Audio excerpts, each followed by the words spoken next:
അപ്പോൾ ഇങ്ങനെയുള്ള ഔലിയ ആണ് നമ്മുടെ രാജ്യത്ത് വളർന്നുകൊണ്ടിരിക്കുന്നത്. ഇവരെ തീറ്റിപ്പോറ്റുന്നതാരാ? ഇവരെ വളർത്തുന്നതാരാ? ഇവർക്ക് പബ്ലിസിറ്റി കൊടുക്കുന്നതാരാ? മുസ്ലിയാക്കന്മാര്. ആ മുസ്ലിയാക്കന്മാരെ നമ്മൾ തിരിച്ചറിയണം. അള്ളാഹുവോട് പ്രാർത്ഥിക്കുന്ന സ്ഥിതിവിശേഷം ഈ രാജ്യത്തുണ്ടാകണം.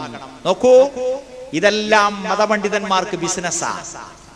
മതപണ്ഡിതന്മാർക്ക് ഇതെല്ലാം ഒരു ബിസിനസ്സാണ്, പണം തട്ടിയെടുക്കാനുള്ള മാർഗമാണ്. നോക്കൂ, പേരോടും അതുപോലുള്ള ആളുകളും കാണിക്കുന്ന സാമ്പത്തികമായ ദുർമോഹങ്ങൾ.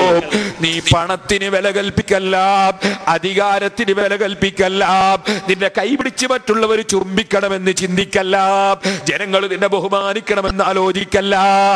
നീ മറ്റുള്ളവരുടെ മുമ്പിൽ താഴ്മയോടെ ജീവിച്ചോ.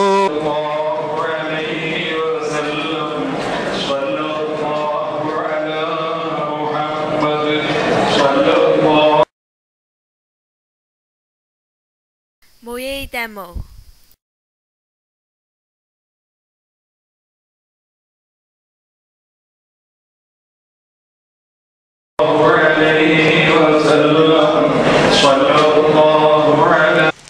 വലിയ നോട്ട് കാണുമ്പോൾ കീശയിലിടക്കം പറയാണ്, ചെറിയ നോട്ടാകുമ്പോഴോ ചാക്കിലേക്ക്. ഇതാണ് മതപണ്ഡിതന്മാരുടെ സാമ്പത്തികമായ ദുർമോഹം. അതാണ് അല്ലാഹു സൂറത്തു തൗബയിൽ പറഞ്ഞത്, യാ അയ്യുഹല്ലദീന ആമനൂ, ഈമാനുള്ള മനുഷ്യരെ, ഇന്ന കസീറൻ മിനൽ അഹ്ബാരി വർ-റഹ്ബാൻ ലയഖുലൂന അംവാലൻ നാസ് ബിൽ ബാത്തിൽ. പണ്ഡിതന്മാരിലും പുരോഹിതന്മാരിലും പെട്ട അധികം പേരും ജനങ്ങളുടെ മുതൽ അന്യായമായി പിടുങ്ങുന്നവരാണ്.